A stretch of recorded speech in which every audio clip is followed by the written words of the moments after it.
Agora vamos vir para o Brasil, vamos sair dessas gigantes valiosas, vamos vir para o Brasil. O grupo pernambucano hoteleiro Amarante, que ele é conhecido aí pelos resorts de luxo no Brasil, traçou um plano de expansão bastante arrojado, na ordem de 1 bilhão e 600 milhões de reais. Isso inclui a construção de um resort de luxo em Porto das Pedras, conhecido também como Patacho, em Alagoas, e um novo hotel de grande porte em uma praia entre Pernambuco e Alagoas. Com com três resorts em operação em Alagoas, nas cidades de Maragogi, Japaratinga e na capital Maceió, o grupo Amarante dobrou de tamanho nos últimos 5 anos e espera obter um lucro aí de 145 milhões de reais este ano, uma alta de 28% em relação ao ano passado. A receita deve ultrapassar 450 milhões de reais, um aumento de 17%. E quem foi o CFO do ano de 2023?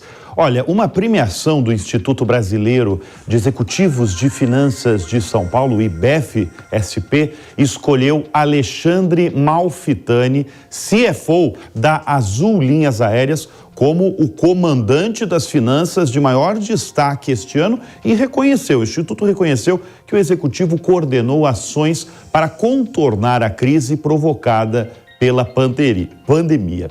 Por isso, nós vamos receber agora em nosso programa o Alex Malfitani da Azul e também a Magali Leite, que é presidente do IBEF.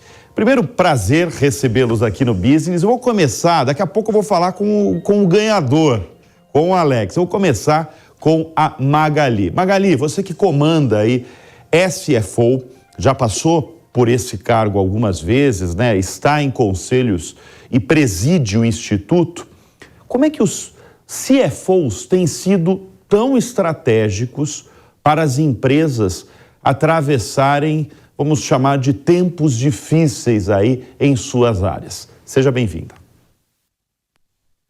Bruno, primeiramente você, telespectadores, muito obrigada pela oportunidade. A gente costuma falar que um dos principais papéis do gestor de finanças no Brasil é fazer gestão de crise. A gente não tem monotonia, né? Então, é um equilibrista de verdade, o CFO, e é por isso que o nosso prêmio se chama assim. O CFO, ele tem como principal papel fazer a ponte entre a estratégia e o tático de uma empresa. Então, ele constrói o futuro, ele tenta construir uma solidez e uma sustentação do negócio aí no longo prazo, e ele, em último caso, é o gestor da estrutura de capital da empresa e tenta fazer isso da melhor maneira possível, dado que o nosso ambiente de negócio é bastante desafiador. Agora, deixa eu falar com o Alex. Alex, o próprio Instituto falou sobre as ações que você, como comandante financeiro de uma companhia aérea tão relevante no setor, fez nos últimos tempos. Agora eu quero que você fale ao nosso espectador quais foram essas ações aí que você geriu nesses últimos tempos, analisando, evidentemente, você está há mais de uma década na empresa, mas desde 2020, desde março de 2020, o setor aéreo passou por um furacão, né? Eu lembro de abril de 2020 de ver aquelas notícias com os aeroportos, com as aeronaves todas no pátio, sem poder voar. Evidentemente, a gente está falando daquele auge da pandemia com o mundo trancafiado. Quais foram as ações que você, como comandante financeiro, fez na Azul? Obrigado, Bruno. É um prazer estar aqui. É difícil de falar sobre mim, né? Eu fiquei muito grato, muito honrado com o prêmio, mas tem algumas atitudes e algumas atividades que a gente fez durante o ano aqui na Azul, das quais a gente tem bastante orgulho. Né? Como você falou, a gente vem lidando com a pandemia, não é de hoje, né? Ela começou lá em 2020 e a gente fez uma série de iniciativas aí para lidar com isso, né? E o setor aéreo no Brasil, em particular, não teve o apoio de aporte de capital que outros países deram para o setor aéreo, para os seus setores aéreos, né? Então a gente teve que sair da crise com as próprias pernas, com os próprios esforços. E esse ano em particular, eu acho que a gente concluiu um esforço de reestruturação que permitiu que a gente reequilibrasse o balanço, reequilibrasse as contas, voltasse a gerar caixa, e a maneira com que a gente fez isso, que aí sim acho que é o maior ponto de orgulho, é que a gente não fez isso em detrimento de nenhum dos nossos credores, de nenhum dos nossos parceiros comerciais, né? Houve outras empresas no mundo que também não tiveram aporte de capital do governo, mas a maneira com que elas saíram da crise foi ou através de uma recuperação judicial, ou através de uma reestruturação de dívida forçada, onde o credor recebeu menos do que ele era devido, né? E a gente conseguiu, e isso, né, ninguém faz nada sozinho, mas em particular nessa reestruturação, a gente teve o apoio não só de todo mundo aqui da Azul, mas também os nossos parceiros comerciais, os nossos credores que acreditaram no negócio, acreditaram no nosso futuro e falaram: eu estou de acordo em trocar parte dessa dívida que foi adquirida e causada pela pandemia por participação acionária na Azul e por um prazo de pagamento muito mais longo. Então isso deu um fôlego para nós, agora estarmos numa situação bem mais tranquila de caixa e balanço reestruturado. Então acho que foi mais essa coordenação, né, de todas essas partes interessadas, trazer todo mundo para a mesa e fazer todo mundo enxergar que todo mundo tinha mais a ganhar apoiando esse plano. Deixa eu voltar a falar com a Magali. Magali, você na primeira resposta, você falou que um CFO, uma das funções aí, é gerir crises. Agora eu pergunto para você, como uma pessoa deve se comportar, um profissional, não precisa nem falar só também do setor financeiro, mas como ele deve se comportar num momento de crise?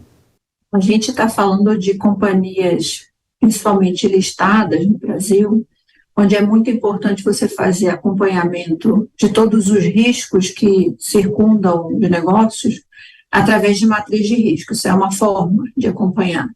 Mas a gente está falando também no ambiente de negócios, onde a gente recebe ameaças ou inputs de cenário externo, cenário interno, de política, de assuntos que não são necessariamente a responsabilidade primária do executivo, mas isso de alguma forma, principalmente quando você depende de capital de terceiro, influencia muito no processo de gestão do negócio. Então, o executivo de finanças, ele tem que estar extremamente atualizado e muito antenado com o que acontece em termos de ecossistema e que afeta a gestão dos negócios, coisas como reforma tributária, custo Brasil, todo o avanço de tecnologias e digitalização, de como a concorrência está se comportando. Então, ele não pode ser um profissional só voltado efetivamente para a gestão financeira do negócio. Ele precisa ter uma amplitude muito grande de entendimento do cenário para poder fazer uma boa gestão. Não preciso nem perguntar para vocês se vocês dois gostam de matemática, né? Vocês sempre gostaram de matemática, estatística, lógica? Magali e Alex? Olha, eu antes de trabalhar com finanças e estudar economia, eu fiz letras, porque eu sou apaixonada por literatura. Mas definitivamente o mundo das finanças, HP, não sai da minha bolsa, é mais importante do que muitos outros itens. Então, sinceramente, a nossa vida é fazer conta, não tem como fugir disso. A sua deve ser isso, né, Alex? Eu já fiz engenharia também, já indo para esse lado mais analítico, mais quantitativo, mas eu gosto de matemática, gosto de fazer conta de cabeça ainda, gosto de quebra-cabeças matemáticos e tal. Então, acho que facilita, né? Realmente você tem que lidar com o número o tempo todo, mas como a Magali falou, eu acho que uma coisa bacana hoje do executivo de finanças é que ele é um parceiro de negócios do CEO, né? E a gente traz realmente um kit de ferramentas, uma linguagem um pouco mais numérica e analítica e financeira, mas no fundo a gente está ali como um parceiro para tentar ajudar o CEO a entregar os objetivos de negócio, né? E do mesmo jeito que tem uma colega que cuida de clientes, uma outra colega que cuida de operações, né? E todos nós juntos, né? Cada um com a sua especialidade, o seu prisma, né? Mas todo mundo tentando atingir esse mesmo objetivo. Ô Alex, você está falando de CEO, eu tive o prazer de receber no Show Business aqui da Jovem Pan News o CEO da Azul, que foi o John Hodgerson. E a primeira pergunta que eu fiz para ele, eu gostaria de fazer para você também. Afinal, essas passagens aéreas no Brasil, quando vai cair? Ou vai cair? A gente gostaria muito que caísse, pode não parecer, né? Pode parecer que para nós, quanto mais alto, melhor, mas uma das coisas que a gente lamenta no Brasil é que o brasileiro voa pouco. São mais ou menos 100 milhões de embarques por ano, mas, por exemplo, um voo de ida e volta já conta como 2, né? E se alguém faz um voo ida e volta com conexão, já são 4. Então, quando a gente vai pensar em CPFs, quando a gente vai pensar em indivíduos, a gente estima que quem voa no Brasil são só 15 milhões de CPFs, né? Num país de 220 milhões, isso é uma coisa que a gente lamenta, que é uma coisa triste, a gente adoraria ver uma penetração maior do transporte aéreo no Brasil. E para isso a gente acredita que a melhor ferramenta, o que vai mais estimular o uso do transporte aéreo é o preço da tarifa. Agora, a gente tem que ter um negócio sustentável, né?